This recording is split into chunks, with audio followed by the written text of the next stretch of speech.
जय शिवराय, जय भीम, जय लहुजी.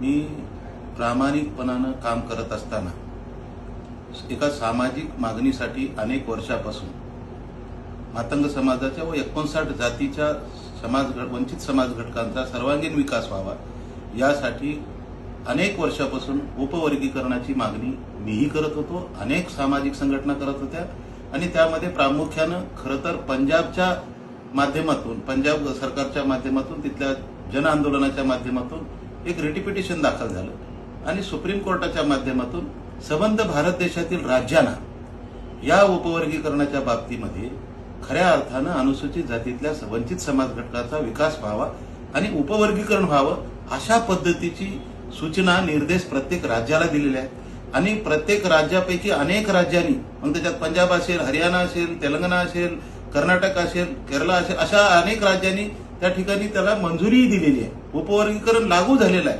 अशाच पद्धतीनं महाराष्ट्र सुद्धा त्या ठिकाणी बदर समिती स्थापन करून त्या ठिकाणी माजी न्यायाधीश अनंत बद्दर यांच्या अध्यक्षतेखाली बदर समिती स्थापन झाली आणि त्या समितीचा फक्त अहवाल गेलेला आहे, शासनानं तो मागवलेला आहे. मग आमची अपेक्षा एवढीच होती की उपवर्गीकरणाचा लढा आम्ही लढत असताना जर सुप्रीम कोर्टानं निर्देश दिले असतील तर या समाजाचा तुम्ही अभ्यास करा आणि वंचित असलेल्या समाजाला न्याय मिळाला पाहिजे, म्हणून त्या ठिकाणी उपवर्गीकरण लवकर लागू करा एवढीच मागणी माफक त्या ठिकाणी आम्ही समर्थनात उतरलोय. आणि संबंध राज्यामध्ये सामाजिक कार्यकर्त्याचे वेगवेगळ्या ठिकाणी आंदोलन होत आहेत. मी कालही त्या ठिकाणी आंदोलन केलं, ह्याच्या अगोदर पोतराजाचं आंदोलन केलं. आमदार असताना सुद्धा मला रस्त्यावर मातंग समाजासाठी व इतरत्र मागण्यासाठी मला रस्त्यावर उतरावं लागलं.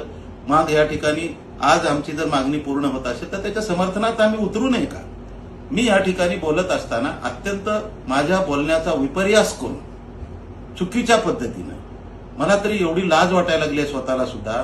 जर कोणी लोक परमपूज्य डॉक्टर बाबासाहेब आंबेडकरांचे जे वंशज आहेत, आज आमचा तो स्वाभिमान आहे, बाबासाहेब आमची ही देण आहे, ही आमच्यासाठी देवापेक्षा सर्वात मोठं काही जर आधार असेल तर ते परमपूज्य डॉक्टर बाबासाहेब आंबेडकर आहेत आणि त्यांचे वंशज म्हणजे माननीय प्रकाश बाबासाहेब आंबेडकर आणि आनंदराज आंबेडकर साहेब आणि अधूनमधून आमचे नेते रामदास आठवले साहेब यांच्या बाबतीमध्ये मी प्रकर्षानं त्यांच्यासोबत काम करत असताना, भेटी घेत असताना 2019च्या निवडणुकीमध्ये माननीय प्रकाश आंबेडकर साहेबांनी वंचित बहुजन आघाडी काढली आणि त्या वंचित बहुजन आघाडीच्या माध्यमातून त्यांच्या मॅनिफेस्टोमध्ये अशा पद्धतीचा जाहीरनामा काढला की अनुसूचित जातीसाठी उपवर्गीकरण लागू झालं पाहिजे.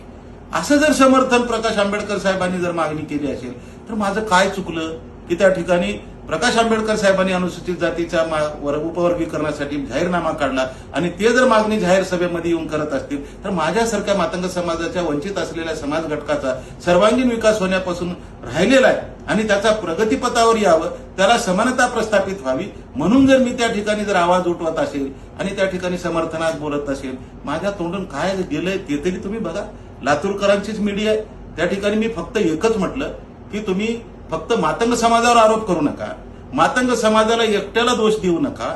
59 जातीच्या उपवर्गीकरणासाठी संबंध भारत देशाच्या राज्याला निर्देशित केलेला आदेश आहे आणि त्याचा तुम्ही अभ्यास करा. कशाला तुम्ही मातंग समाजाच्या बरोबर विरोध करताय? कशाला तुम्ही मातंग समाजाला दोषी ठरवताय? कशाला सुधाकर भालेरावला दोषी ठरवताय? त्याची माहिती घ्या, माहिती घेऊन मग आम्हाला दोषी ठरवा. बोला, हे काही चुकलं का माझं? त्याचा अभ्यास करा आणि मग आम्हाला दोषी ठरवा. हे माझं शाब्दिक रूपानं जर अभ्यास करा. आनंदराज आंबेडकर साहेबांना माझी विनंती आहे की मी तुम्हाला कुठलीही शिक्षण शिकवणारी पद्धत म्हणून अभ्यास करा म्हटलेलं नाही.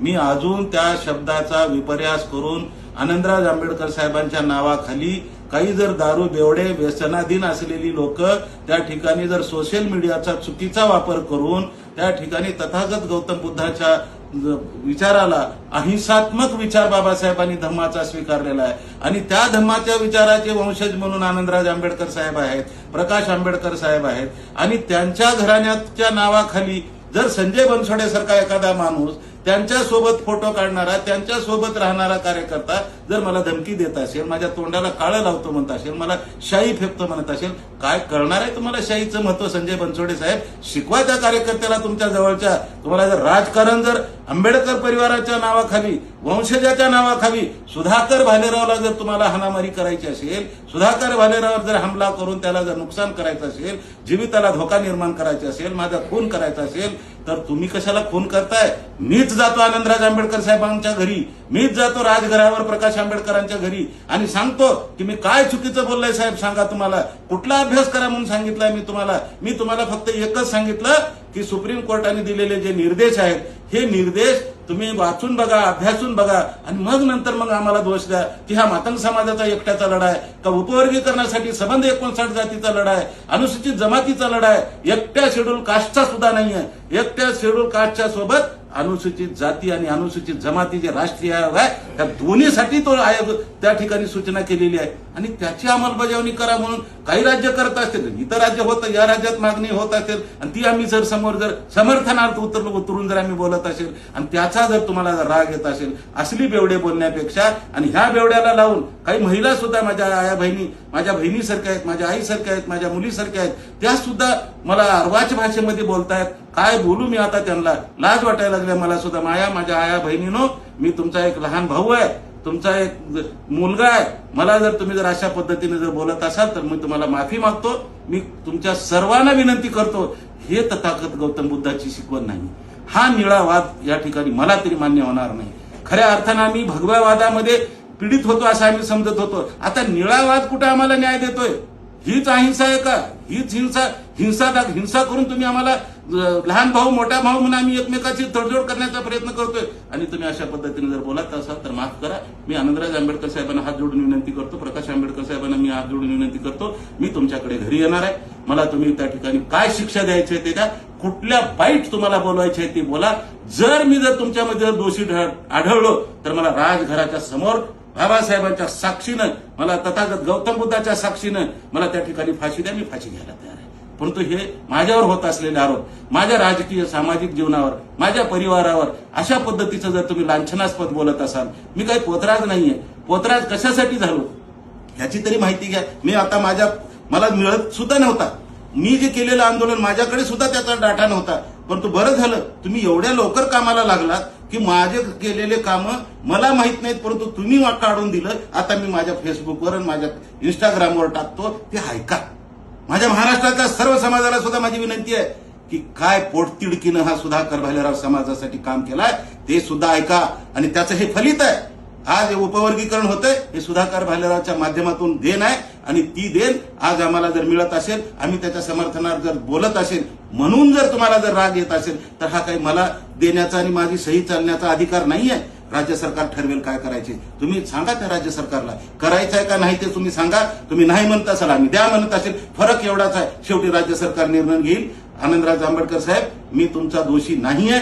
मी प्रकाश आंबेडकर साहेबांचा दोषी नाहीये. रामदास आठवले साहेबांचा दोषी नाही. रामदास आठवले साहेबांनी सुद्धा सांगितलं की अनुसूचित जाती जमातीला या ठिकाणी म्हणजे जातीला उपवर्गीकरण मिळालं पाहिजे. तुम्ही सगळे समर्थनात बोलत होतात आणि आता कुठली काय तकलीफ व्हायला लागली आहे की तुम्ही आता स्पष्ट नकार देताय की विरोध करताय. विरोध करा, हरकत नाही.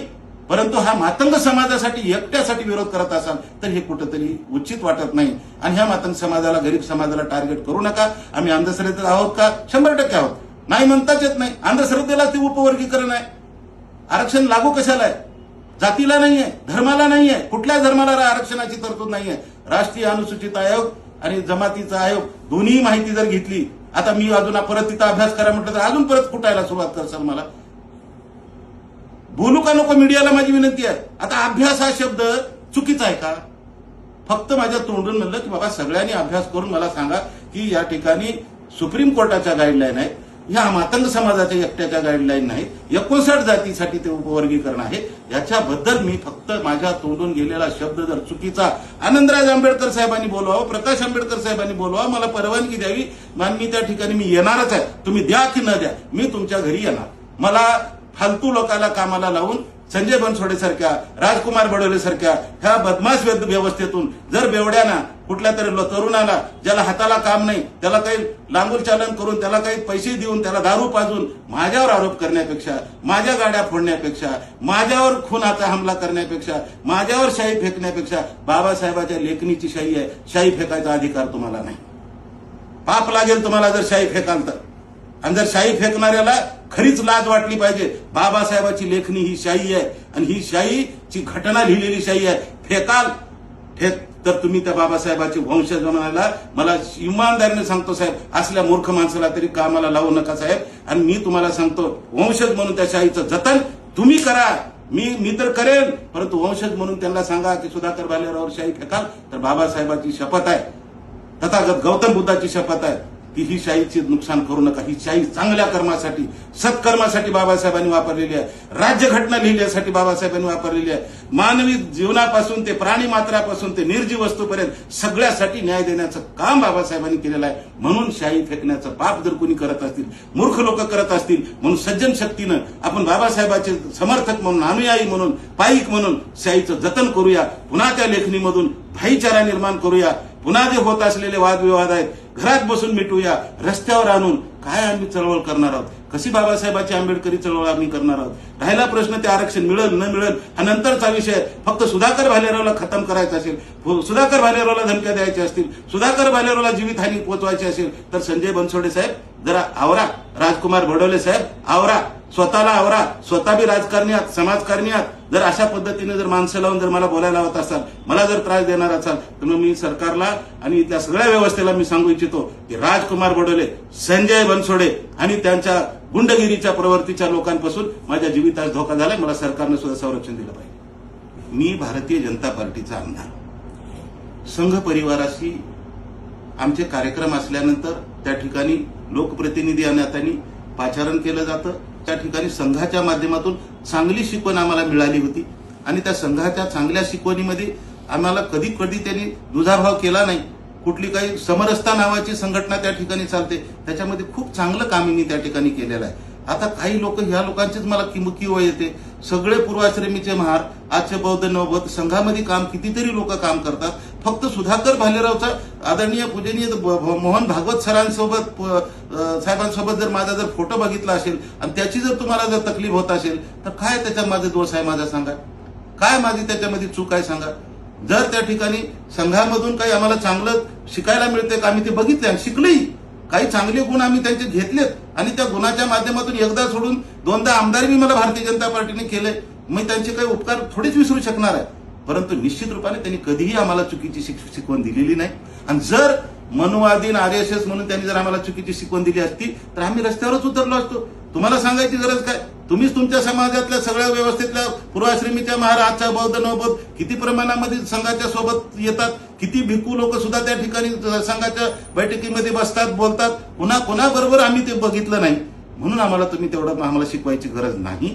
निश्चित रूपाने मी त्या ठिकाणी भारतीय जनता पार्टीचा आमदार म्हणून काम करत असताना संघाचा सुद्धा त्या ठिकाणी एक स्वयंसेवक म्हणून काही ठिकाणी मी कामही केलंय. आजही करू, उद्याही करू, अशी काही मला कोणाची जबरदस्ती नाही. ही लोकशाही आहे. त्या ठिकाणी जसा भगवा वाद म्हणताय तुम्ही, आता निळा वाद म्हणून निर्माण करून मग आम्ही कुण्या वादाखाली जगावं. निळा वाद तुमचा चांगला असेल तर तुमच्यासोबत आम्ही यायला तयार आहे. समुद्रात घाला, आम्हाला समुद्रात यायला तयार आहे. सांगितलं मी जाहीररित्या प्रकट करून. तुम्ही आमच्याबरोबर 79 वर्षामध्ये कधी जवळ घेतलं नाही. दलित ऐक्य म्हणून कधी मातंग समाजाला कधी बोलवलं नाही. 10 वर्षामध्ये आम्ही तुमच्याकडे येण्याचा प्रयत्न केला, परंतु कधी आम्ही तुम्हाला सांगितलेली सूचना अंमलात आणली नाही. आणि मग आता आम्हाला दोष देऊन काय फायदा आहे? कशासाठी दोष देत आहे? काय दोष आहे आमच्यामध्ये? आमचा दोष तुम्हाला फक्त कोणाबरोबर बसले, तुमच्याबरोबर सगळे अधिकारी, कर्मचारी, मोठे मोठे लोक सांगतात की मी आरएसएसचा कार्यकर्ता आहे, मी आरएसएसच्या विचारात वाढलोय. मग बोला ना त्यांना बी तुम्ही. माझा फक्त एक फोटो दिसायला लागलाय सरसंघचालक मोहनजी भागवत साहेबांच्या, डॉक्टर साहेबांच्या सोबतचा, तेवढ्याच तुम्हाला इजा व्हायला लागली, तकलीफ व्हायला लागली आहे. होय, मी त्यांच्या सानिध्यात गेलोय, त्यांच्या सानिध्यामध्ये वावरलोय, त्यांचे चांगले विचार घेऊन मी कार्यकर्ता बनलोय, हे नाकारूही शकत नाही. तुमचे चांगले विचार मला शिकवा, तुमचेही विचार चांगले घेऊन शिकल्याशिवाय राहणार नाही तो सुधाकर भालेराव.